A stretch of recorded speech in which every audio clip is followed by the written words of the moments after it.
We're now live on YouTube. We've been live on TikTok for a little while. We're going to talk about the housing market. So the joke or the thumbnail that Sean had created was "Winter is coming," and it was a little tongue in cheek because there is a normal cyclical nature to real estate, and the cycle is we go into winter. There are less people interested in buying. Some of that has to a lot of that has to do with the school year and people moving towards the summer there. But as we enter into winter, we're going to see, as we bring up the data, we're going to see that people tend to buy less during winter. When there's less competition, people tend to pay less. And so this cycle happens every single year. Thank you, Sean. Before we kind of get into this, a couple things. One, tell us where you're coming from, where you're watching from. We'd love to hear from that. We've got people from all over the world that have moved into the area and found us. We've had people that have moved from Germany. We've had people who have moved from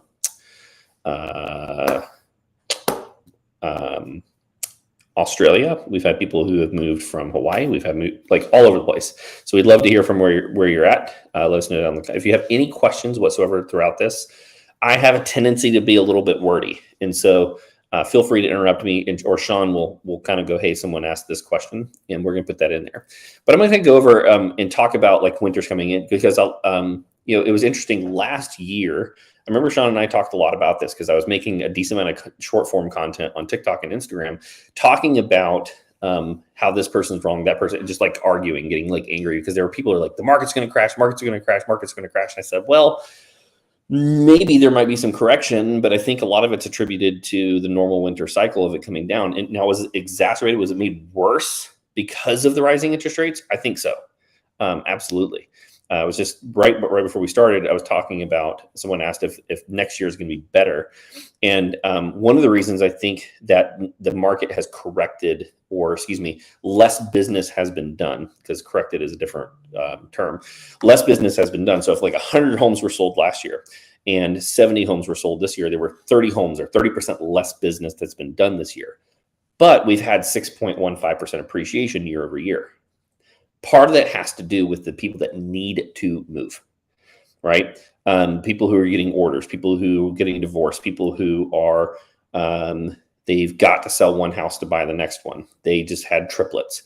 Like, these are things that happen. And yes, when people go, oh, how is anyone buy, or no one can afford it? I'm like, well, 70% of the business that we did last year, we did this year. And so, yeah, somebody can afford it.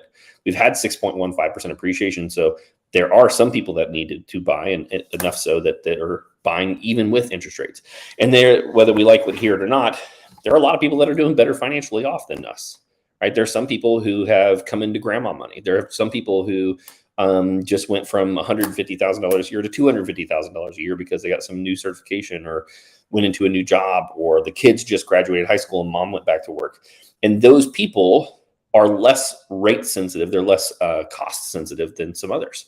And so that's the reality, is that the market that we're in is driven really, I've said this multiple times, you have supply and you have demand. These are the two main things that drive any pricing, any marketplace. And right now, the Fed is continuing to kind of push. We'll see what happens on the next announcement, but they're dialing the one thing that they can kind of reliably do, which is interest rates. It's easy for them to go, you know what, we'll just crank it up more. You know what, we'll just crank it up more. You know, we'll just crank it up more. What you're doing is you're reducing demand. How many people that can actually buy a house? And it works to a degree.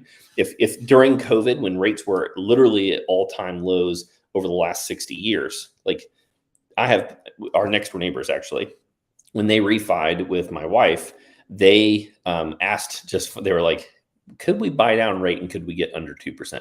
Now, it was a 15-year, it was a VA loan, they had pristine credit, it was perfect. But they, when they did that 2%, the likelihood that they're ever going to see that interest rate ever again in their lifetime is super duper low. But my point being is that you have this market where interest rates were crazy low. And the only reason that existed is because the federal government came and basically did quantitative easing. They said, we can't allow the housing market to crash, for better or for worse. They also pumped a lot of money into the economy. And so you have a mixture of inflation, A lot of people, and we'll cover this here in a second, we went from a marketplace where the inventory, at least in our marketplace, was about half of what it normally would be, maybe 60%. And then COVID hit, right? And during COVID, you had a lot of people, half whom had basically said, I think the world is ending.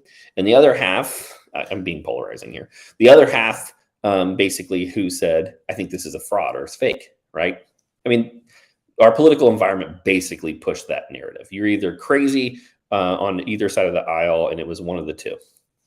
And so, well, when that happens, oh, sorry, you'll get there in a second. Thank you, Sean. When that happens, well, funny enough, or maybe not funny enough, half of the people that were going to list their house decided not to, maybe even more, because there was a lot of uncertainty in the marketplace. So before we get into the weeds here, too far into the weeds, Water's Edge Winery, which is right around the corner. My wife recently joined their wine club. Funny enough, we were paying money to, because she's a loan officer or lender, and she was paying for space because she does a lot of teaching events for real estate agents, or she teaches them here's how you do short-term rentals, here's how you get more business from your sphere. And that's how she gets most of her businesses, from referrals from real estate agents.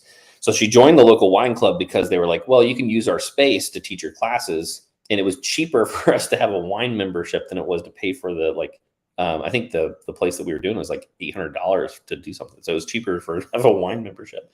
So we get to have some of her wine tonight. This is a Chardonnay. Kind of funny. There you go. You got, oh, well, let's see if it'll focus. Let me take my face out of it. There you go. So that's Rachel. That side. That's Amanda, her team member. And this is, they custom make labels for her, which is kind of cool. All right, Sean, I don't know how much you want. Like that? A little more. There we go. All right. Sean wanted a heavy pour. I'm gonna take a light pour. Here, sure. Thank you. Cool. All right. Do we have any more people on TikTok world? There's 3 in there. All right. Same person who asked about. He's gonna get to the answer of where the markets he thinks headed. Yeah. So I mean, if you may have to be patient because I'm gonna go over quite a bit here. Again, I enjoy this type of stuff, but and if I know I don't want to push you away from TikTok, but if you check out our YouTube channel, you'll be able to follow all the on-screen stats that we show. Yeah, so YouTube channel is Living in Coastal Virginia. If you want to hop over there to see the actual charts and see what I'm going over, we don't have quite yet the ability to do the casting part. We will eventually. All right, so one of the things I kind of want to cover is I've heard in the news recently. Am I showing here, Sean? Yep. Cool. One of the things I've seen recently in the news is this idea of foreclosures increasing. And so part of that was, I was 187% increase in foreclosures. I'm like, man, that's pretty drastic. Let's go take a look at what they mean. Well, conveniently, they chose the lowest possible month during the forbearance period and the most current one. Well, when you go from 0 to 1, you have an infinite increase. If you have 1 to 2, that's 100% increase. They were cherry picking their data, and if it bleeds, it leads. If you want to use the most inciting headline possible to get people to pay attention. So here are the foreclosure activity. I don't know if this is the most recent one. This is from April right here, but I remember the last one because I actually ATTOM is a data that puts a lot of information, and they do a monthly. What's the word I'm looking? What's up, CCG? What's up, man? They put out a monthly Zoom where they go through the data and talk about it with real estate professionals so that you can kind of understand it. And so it's not very far from here. But so here's this is all the way back to 2005. You can see this skyrocketing of foreclosures. What you'll notice is here's Q1 of 2005 and here is Q3 of 2009. This took 4 years to happen. It's not likely to happen this quickly. Okay, or excuse me, it's not likely to happen quickly. You'll see it as an accumulating effect. But from there, you can see it plummeted. We hit COVID right here. They did the moratorium. It plummeted even further, and we have not yet reached even pre-COVID levels. If you go down here on this website, and this is free, you can go here to attomdata.com, and you'll see that foreclosure starts are still at all-time lows. You'll see properties with foreclosure filings. You can go down here to see where are the completed foreclosures. And this one's really, really important. Even if the foreclosures do end up coming, which I think have the highest probability of coming into play, probably mid to late next year, meaning the starting of them. Because if we do end up in, and I think we will, I think we're going to have a little bit of a recession. To what depth, I'm not sure. Or some would argue that we're in one currently. That when those unemployment filings, because it doesn't matter how low your interest rate is, if you can't make your mortgage payment, it doesn't matter. Right. And so, but here's the thing. The average days to complete a foreclosure. I don't know if you can see my screen or not, Sean, but if you don't look, if you are, I was going to ask you to guess what the average time is, but it's about 1,000 days, or 900 to 1,000 days. We're talking like 2.5 years for this to happen. And there's more and more legislation. Actually, I was listening to a podcast the guy was talking about. There's legislation on the board for them basically to make foreclosures almost impossible. The banks basically have to work it out, or because there's so much equity in people's homes that they will, sell and basically not go belly up. This was on FHA loans. I'll see if I can find the data later. We have CCG in the TikTok chat here, and he's in Arizona. He said it only dipped 3% in Arizona. Are you in the Phoenix area? I'm curious if you want to answer that. But Phoenix was one of those, at least last year, that was kind of under heavy speculation because it kind of like did this quick tank and then it came right back up. For our area, we really didn't see that much of a correction. So, like I said, if foreclosures come into play, it is unlikely that those will even hit the market for another 2 to 3 years. So you'll see this is something that you'll watch, and it will happen over time, a long period of time. If foreclosures are going to impact the market, it's going to be a very slow moving barge. So that's really important for people to understand, because if they think that foreclosures just are going to skyrocket overnight and all of a sudden magic inventory is going to just show up on the MLS the next day, that's not going to happen. It's just not how it works. Next, I kind of wanted to bring up was, and again, I know this is super boring or some of this, but I'm going to try to simplify it as much as possible. The Mortgage Bankers Association, like a lot of associations out there, they have their own economists and they make projections. Now, projections you have to be careful with, because the further out that you project, the less and less likely that is to come true.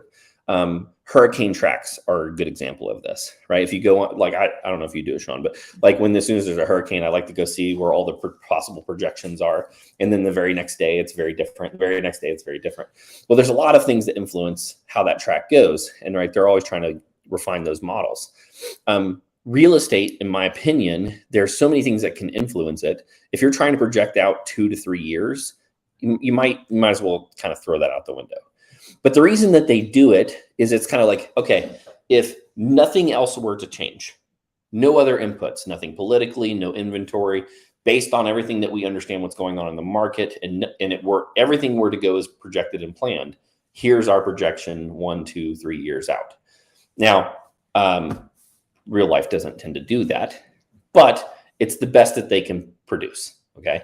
And the Mortgage Banking Association is a huge association. There's a lot of money in there. They don't really have any incentive to be wrong. But here's what they've kind of said, right? They think that we're going to cap out somewhere towards the end of the year here in rates. You could agree or disagree with that. And that they think they're going to be in the low 6s by the end of the year. And then it's going to slowly go down year after year. So here's 2022. You can see, and then here's, 2023. They're hoping it's going to end at around 6.2. And then 2024, they're hoping it's going to be in the 5s. And then 2025, they're hoping it's going to be in the mid 4s. If that's the case, and I think there's a very strong argument to be had that the Fed should be very, very slow and cautious to reduce rates. Because if you went and slashed them overnight, sort of like we did in the middle of COVID, you create almost instant demand. Right? If you go from 7 to 3 overnight, you have so many more people that can afford a home. It's ridiculous. And so you would create an insane amount of demand overnight, and you would create a really big problem. So like I was talking about at the beginning, you have supply and you have demand. Inventory is the problem that we should be looking at and trying to figure out how to solve. One of my buddies on TikTok, I forget his name, he had said that it would be really interesting to see if cities put a limit on corporations owning single family residences, because there was a lot of people buying them and investing. There were a lot of like huge hedge funds going into areas and buying it. In some areas, it was so stinking high that there was like 1 out of 4 or 1 out of 3 purchases for a period of time. Now you could argue we're in America and you shouldn't be able to limit those things, but we're talking about the everyday working American who, barely just saved up enough for a down payment, maybe just also saved up for closing cost assistance. They can't compete with these hedge funds, especially if they're coming in buying cash. If you're a seller, right, because you can't force a seller to take a certain offer, and the seller goes, well, I've got one at 350 and one at 360. One is financed with FHA, and there's all the guidelines of financing that has to happen, and the other one's cash, can close in 14 days, lets me live there for 30 days, and it doesn't have a home inspection. Which one are you fucking taking? You're taking the one that's easiest for you as a seller.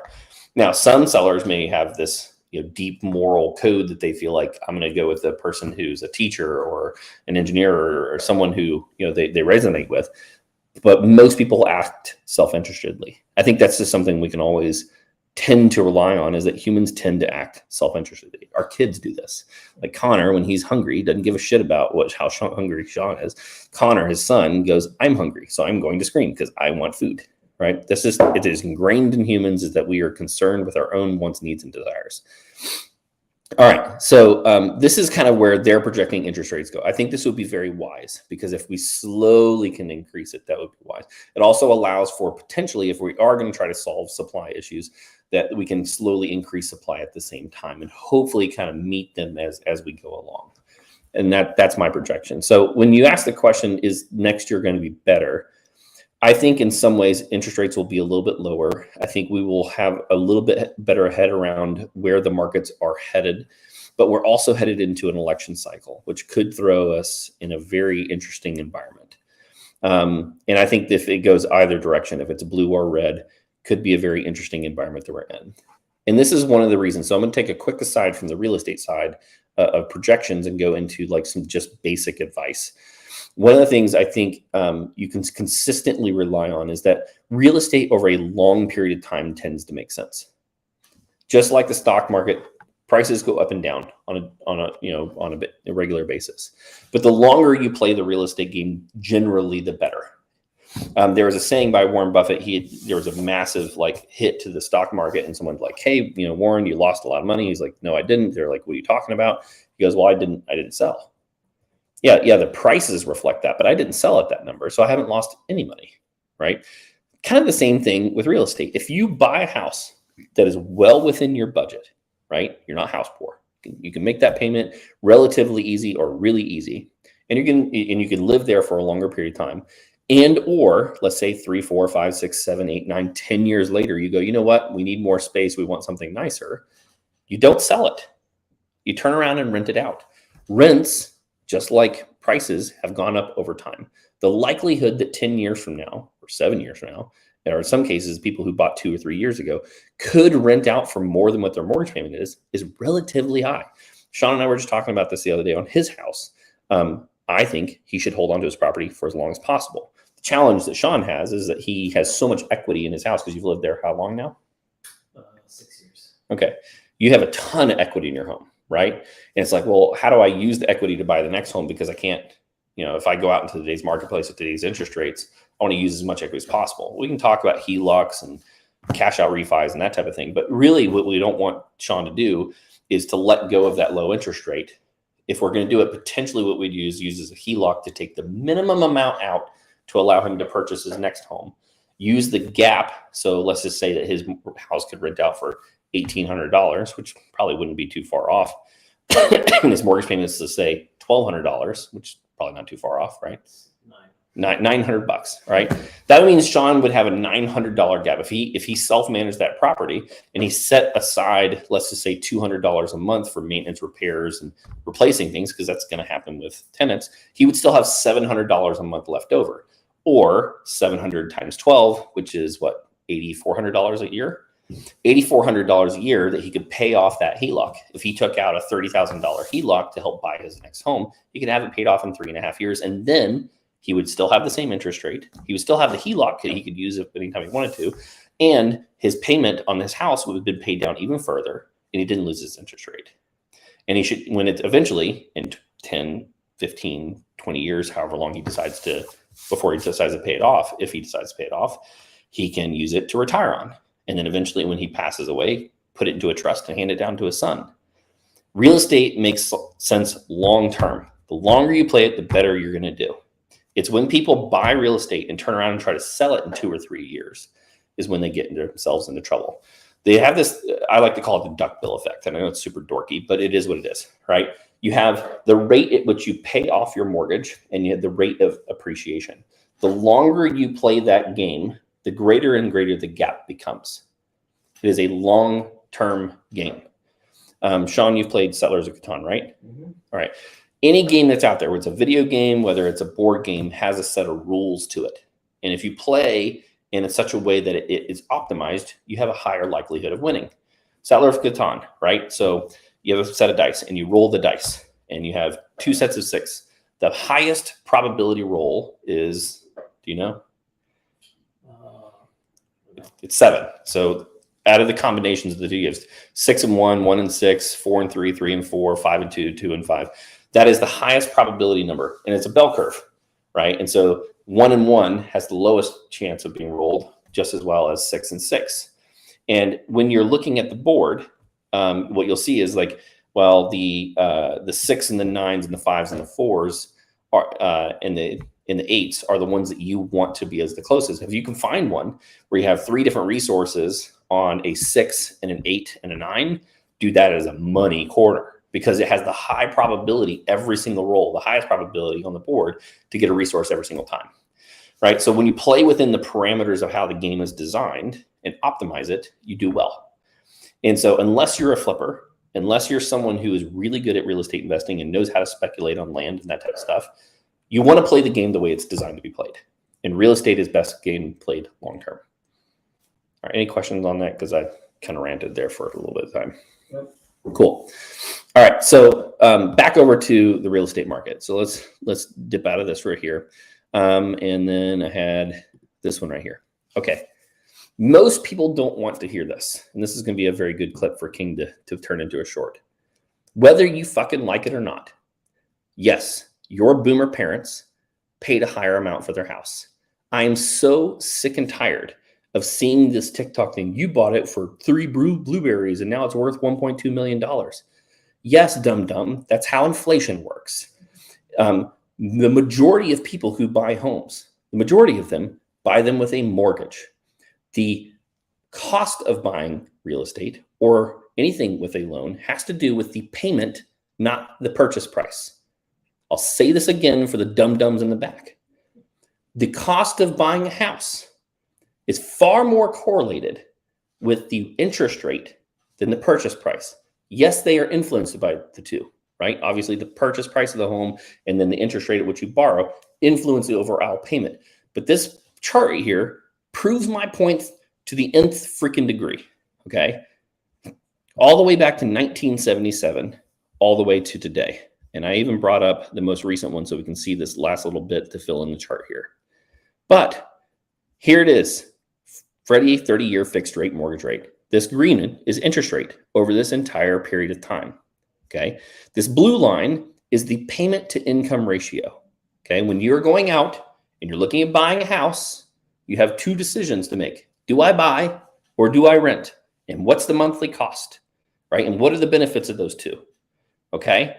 Crazy enough, look how lockstep the cost is in the ratio with interest rate. It's basically identical all the way up until 2021 when the housing market went nuts. But even though you see these lines divorce or separate a little bit, that's where pricing went nuts. You'll notice that for every downtick and every uptick, it basically follows it in lockstep. This is how it works. It has been this way for a long period of time. So unless you're buying cash, then maybe you can make that argument. But I'm sorry, yes, maybe your boomer parents or grandparents did a better job of managing their money than you did. Sorry, that's just the reality. Because people in 1981 paid 55% of their payment out of their incomes to buy the house in the time. Now, since that time, since we've had a falling interest rate market for a long period of time, and then it rose a little bit, and then it fell again, right? Those people, because the people don't just buy and turn around and sell the next year, what they do when it went from 16% down to 12%? They refinanced. What did they do 10 years later when it went down to 10%? They refinanced, right? And made the payment cheaper, right? And so, yes, people have refinanced as time goes on. This gap is not likely to come back together. I know people want it to because either prices come down or interest rates come down, but people don't tend to just sell their house at a discount unless they're being forced to, right? So those are distressed sales. You have to have a distressed seller to have a distressed sale, okay? So you go back here to 2007, and crazy enough, right? Look at 2009, 2010, all the way to 2021. The lowest ratio in the last 50 years. Meaning we got very, very comfortable with our payments being the lowest proportion of our income for a long period of time. Now, here's where I would agree with you. Obviously, it sucks to go from a period of a decade of the lowest, or the best affordability to pretty daggone close to the second highest of unaffordability. Because if you go over here and you look at this one, so let me pull up the most recent chart here, you'll notice that today, let's see, as of last month, 38.3%. Okay. Yeah, it sucks. I'm not saying it doesn't suck. It does fucking suck. It's terrible. It blows. But to say that it's the most expensive it's ever been is wrong. It's a blatant lie. It's just not how that works. So yeah, it sucks. But this is what I was trying to say earlier. I think that there's going to be a continual conversation at the dinner table, because there's such low inventory in a lot of these markets that there's just enough people who have to move that are going to continue to either maintain or slightly, do regular appreciation. Zillow just adjusted their projection for last year, or for next year, at 6.5% nationally, not local market, but nationally. And so I think there's a high likelihood that you're going to get another 6.5 next year. I think I remember saying, and I'd love to see if King can pull this from maybe a previous video. I think I projected 5 to 7% this year, if I remember correctly, and we're right in the middle of that. And here's the main reason why. So let me pull out of this. By the way, this is blackknightincorporated.com. These are free. You can go and look at these charts, Black Knight right here, and they have a ton of information. If you're a super nerd and love to read and look into this stuff, there's some really good stuff in here to look at. Okay, let me pull out there. Okay, so active listings, right? Supply. How many homes are out there? Let me pull this open. Okay, so right here, there's COVID right there. What ended up happening?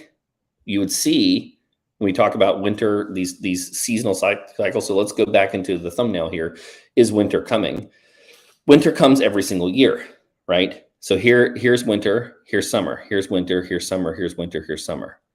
The amount of listings that are on the market tend to be at their lowest during winter, and they tend to be at their highest during summer. What's really interesting here, so we had a high, right, late into summer. We came down into winter. Notice what happened all throughout this summer. It remained flat. That's not a good sign. That is not a good sign for buyers, because you can't really go much lower than this.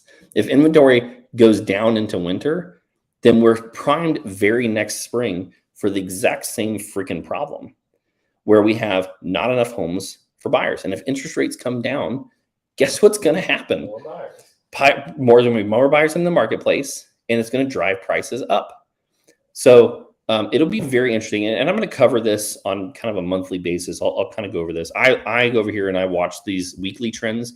So here's active listings on weekly. And you can kind of see we came in, here's winter, right? January, February tends to be the slowest months in our area.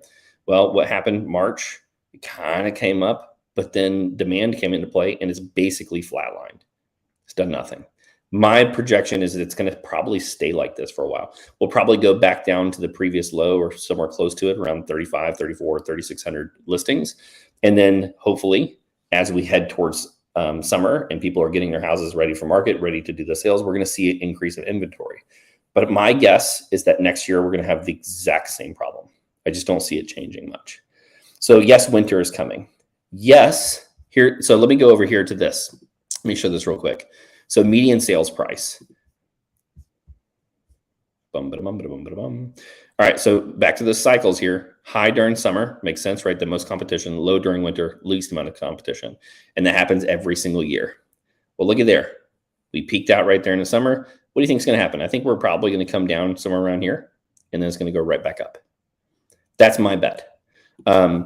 If I look at median days on market, probably the same thing. Things will sit on the market for a little bit longer, but I don't think prices are going to correct very much.